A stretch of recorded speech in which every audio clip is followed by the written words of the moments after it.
Welcome back for another deep dive. Today, we're going to be tackling media proprietors, Ooh. those figures who really shape the information we consume every single day. Yeah. From, your traditional newspapers all the way to the massive online platforms that we all use. Right. We're going to explore how these individuals wield their influence. Mm-hmm.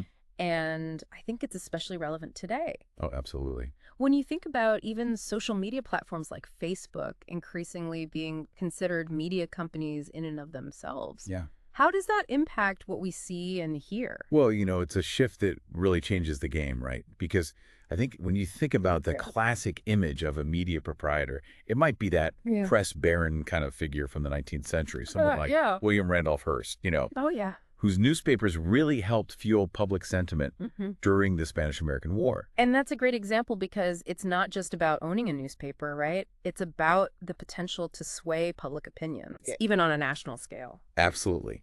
And that power has only continued to grow, right? Yeah. As these figures have expanded their reach into radio, television, Yeah. and now, of course, the internet. Right. So the term itself has kind of evolved, right? From press baron to media baron and eventually media mogul, Right. I think reflecting that expanding influence. So it's not just a change in terminology, but it's a reflection of how these individuals control Yeah. more and more of the information landscape that we all exist in. For sure. And when you look at, the Wikipedia article we have, it has that list of notable media proprietors. Right. And you see that diversity there, from historical figures Mm-hmm. all the way to the modern tech giants like Mark Zuckerberg. Yeah.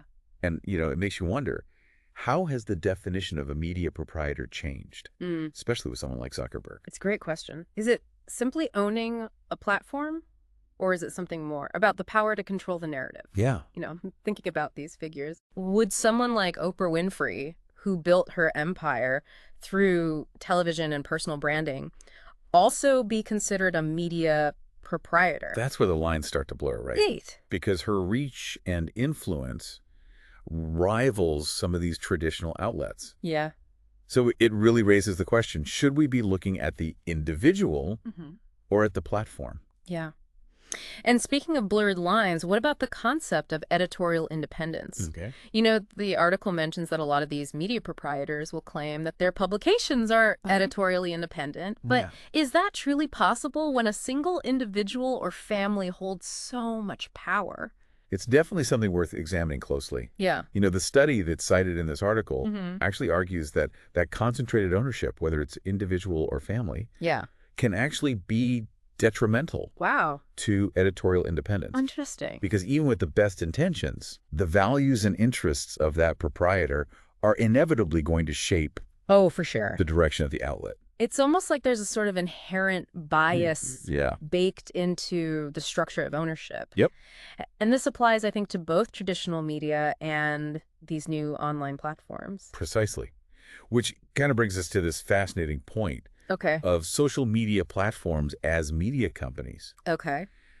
They've historically resisted that label, Right. arguing that they're just platforms for user content. Yeah. But given their massive reach, Yeah.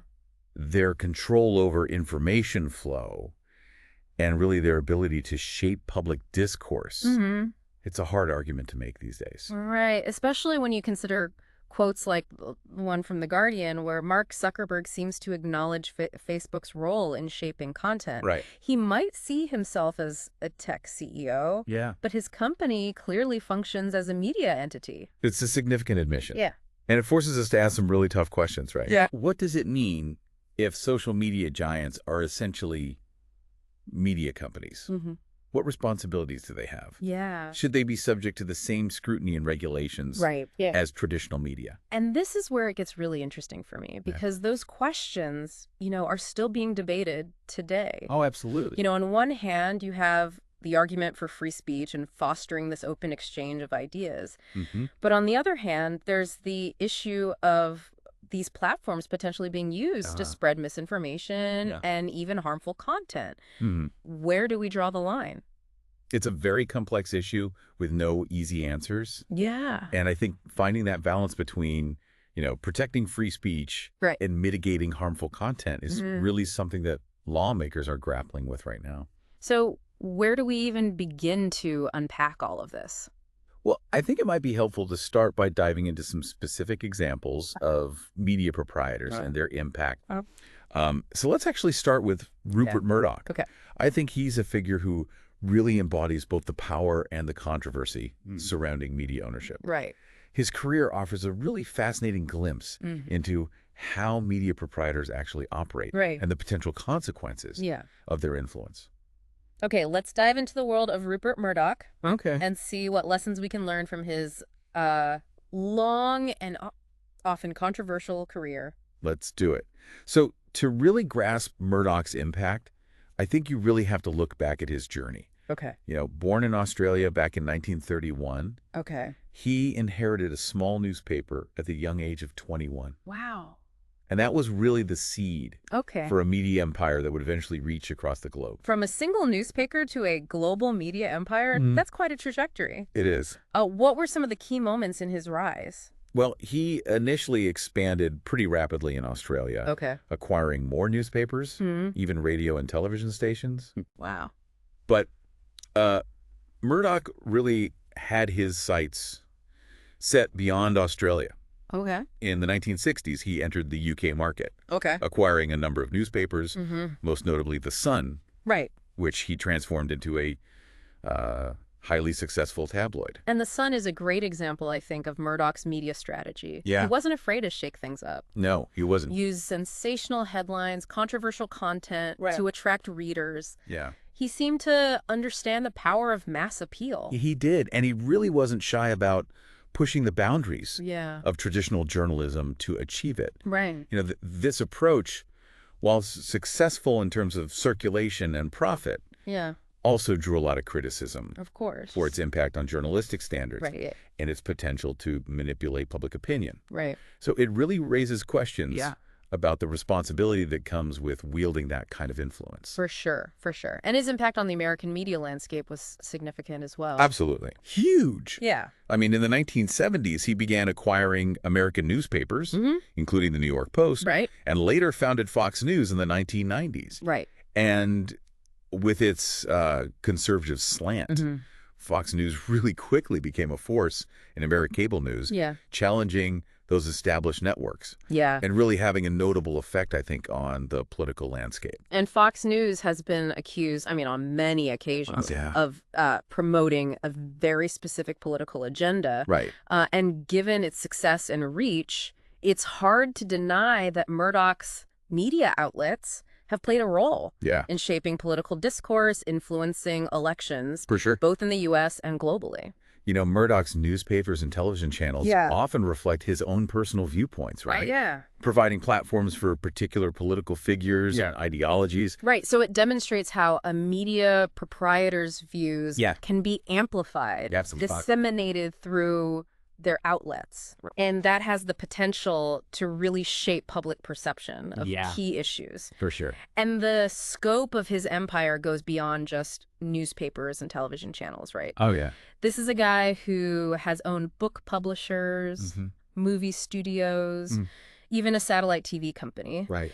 It's the sheer volume of information flowing through his media outlets is It's incredible. it's staggering. It speaks to, I think, his business acumen Yeah. and his understanding of how the media landscape is evolving. He's been able to adapt to these changing technologies and consumer preferences and consistently build and expand his media empire. But this concentration of power in the hands of one individual hasn't been without its share of controversy. It has not. Right. I mean, there have been numerous scandals For sure. and accusations of unethical behavior over the years. Absolutely. Yeah. From phone hacking scandals in the UK Right. to accusations of promoting misinformation and biased coverage, Murdoch and his companies have faced, a great deal of scrutiny. Yeah.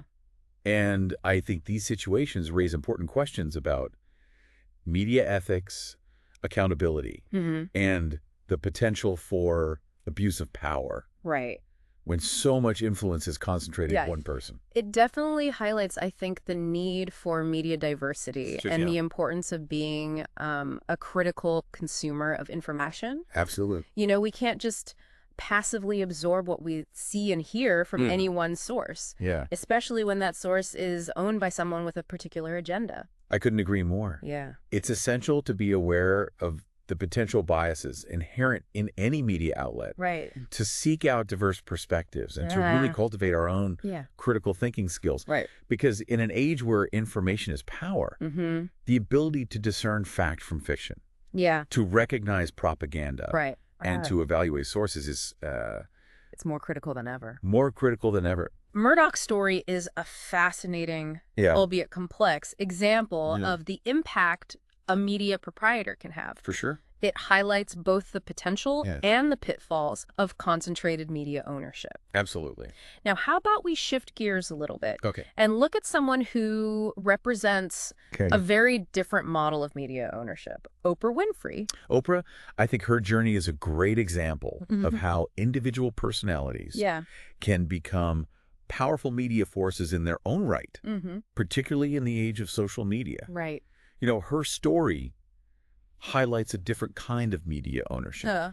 One built on personal branding and a direct connection with her audience. She's built a media empire that extends far beyond her iconic talk show, blurring the lines between media and entertainment. That's right. You know, she's leveraged her personal brand and that connection with her audience to create a multimedia powerhouse that includes television, film publishing, and even her own cable network.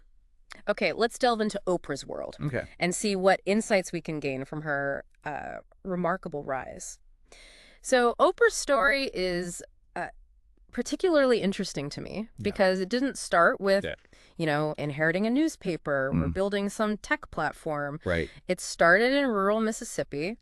And she faced, you know, a lot of challenges, a challenging childhood. But even then, she found a passion, I think, for communication. She did. Excelling in public speaking and even landing a job in radio while she was still a teenager. That's right. That early drive and that talent, I think, really set the stage for her future success. It wasn't, you know, a straight path. Right. But she moved from radio into television news and eventually landed a co-hosting role on a local talk show in Baltimore. Okay, so that local show was really her launching pad to everything that came after. Yeah, her warm personality and her ability to really connect with guests resonated with audiences. And by 1986, she had her own show, The Oprah Winfrey Show. Right. And it became a cultural phenomenon, right? Running for an incredible 25 seasons. I mean, the Oprah Winfrey Show is a fascinating example, I think, of how media can be more than just entertainment.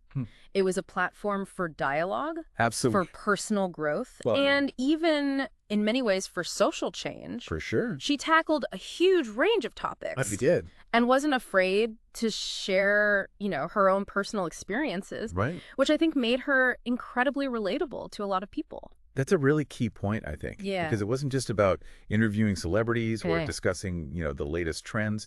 She created this space for genuine connection and conversation. And by doing so, she amplified voices that were often marginalized or overlooked. So she was leveraging her platform to empower others, bringing new ideas and perspectives to, you know, a much wider audience. And her influence has expanded. You know, far beyond just television, right? I mean, this is a woman who is a successful businesswoman, a philanthropist, a cultural icon. Her media empire includes, you know, a production company, a magazine, a cable network, and of course her book club, which has had an incredible impact. Huge impact on the publishing industry. I think it's really remarkable how she's been able to build such a diverse and successful empire. Her impact on the publishing world is a great example. You know, authors who are featured in Oprah's book club often see their sales just skyrocket. It demonstrates the power that she has as a tastemaker and an influencer. So what's the secret sauce?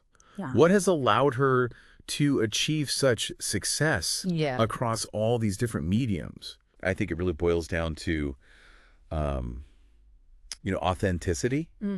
And her ability to connect with people on a very personal level. She comes across as genuine, relatable, and someone who genuinely cares about others. It comes through. And I think those qualities are really apparent in everything she does, and they resonate with her audience. You know, Oprah's story is inspiring, I think. It is. Not just as a business model, but also as a human story. You know, she overcame incredible adversity to achieve extraordinary success. Yeah. And she's used her platform to, you know, really make a positive impact on the world. Her journey shows us that media ownership doesn't have to be about consolidating power or pushing an agenda. Right. It could be about empowering others, fostering dialogue, and really using your platform for good. Well, we've covered a lot of ground today. We have. Exploring the world of media proprietors, from historical figures like William Randolph Hearst to modern-day giants like Rupert Murdoch to, you know, inspiring figures like Oprah Winfrey. We've seen how media ownership can shape public opinion, influence events, but we've also seen how it can be a force for positive change and empower individuals. It's a complex landscape that's constantly evolving. And navigating this complex world requires us to be, you know, informed and discerning media consumers. Absolutely. We need to be aware of the biases inherent in any media outlet. For sure. Seek out diverse perspectives and really strengthen our own critical thinking skills. I think as we conclude this deep dive, the key takeaway is this. Be engaged, be curious, and keep asking questions. Keep asking those questions. Who owns the media you consume? Right. What are their motivations? And how are they shaping the information that you receive? Those are important questions to consider. They are. And I encourage all of you, you know, keep exploring this topic. Do your own research on the figures behind the news sources, social media feeds, and entertainment that you consume. Knowledge is power. The more informed we are about the forces that are shaping the media we engage with, the better equipped we will be to really navigate the world around us. Thanks for joining us on this deep dive. Yeah, thanks for listening, everybody. Keep asking questions, keep exploring, and until next time, keep on learning.